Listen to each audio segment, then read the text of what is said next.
नमस्कार, मी पंजाब डक। आज आहे 23 मे 2026। मी आलो आहे पशुपतीनाथ या ठिकाणी, देवस्थान या ठिकाणी। आणि या ठिकाणचं विशेष महत्त्व म्हणजे केदारनाथचं दर्शन घेतल्यानंतर इथलं जर दर्शन घेतलं तर ते साध्य होतं। आणि या ठिकाणी मुद्दाम एक दर्शन देखील घेतलं। आणि महाराष्ट्रातल्या शेतकऱ्याला एक आनंदाची बातमी सांगणार आहे पशुपतीनाथहून, म्हणजे नेपाळहून, काठमांडूहून महाराष्ट्रातल्या शेतकऱ्यासाठी एक आनंदाची बातमी।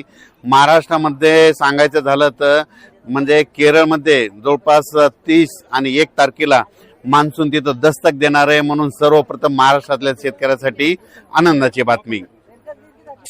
30-31 तारखेला म्हणजे आपल्या केरळमध्ये मान्सून दाखल होणार आहे आणि तिथून ते 5-6 दिवसात येणार आहे, म्हणून शेतकऱ्याला सांगू इच्छितो आजच्या फक्त 13 दिवसात पाऊस येण्यासाठी राहिले तर म्हणून तुम्ही शेतीचे कामे करून घ्या।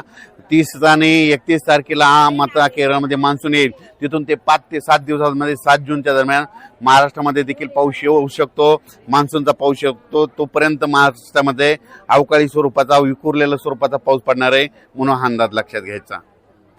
काल मी म्हटलं होतं ना, काल पश्चिम महाराष्ट्राकडे पाऊस होईल, तर आज देखील महाराष्ट्रामध्ये, पश्चिम महाराष्ट्र, मराठवाड्यात काही काही भागामध्ये मान्सून पूर्व अवकाळी पाऊस पडणार आहे, म्हणून हे लक्षात घ्यायचं। आणि मी आलो आहे या ठिकाणी। काल देखील महाराष्ट्रामध्ये खूप ठिकाणी पाऊस पडला, पश्चिम महाराष्ट्राकडे पडला, नाशिककडे पडला, पुणेकडे पडला, मुंबई देखील, सगळीकडे आज देखील बऱ्याच ठिकाणी पूर्व मोसमी पाऊस पडणार आहे, म्हणून आज देखील आहे आणि काल देखील खूप पडला।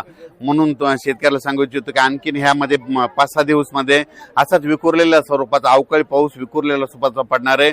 पण सर्वप्रथम शेतकऱ्यासाठी आनंदाची बातमी, मात्र 30 आणि 31 तारखेला मात्र अंदमान आपलं केरळ मान्सून दाखल होणार आहे आणि तिथून ते लगेच फास्ट प्रवास करत करत महाराष्ट्राकडे येणार आहे, म्हणून हा सर्वप्रथम महाराष्ट्रातल्या शेतकऱ्यासाठी आनंदाची बातमी। धन्यवाद।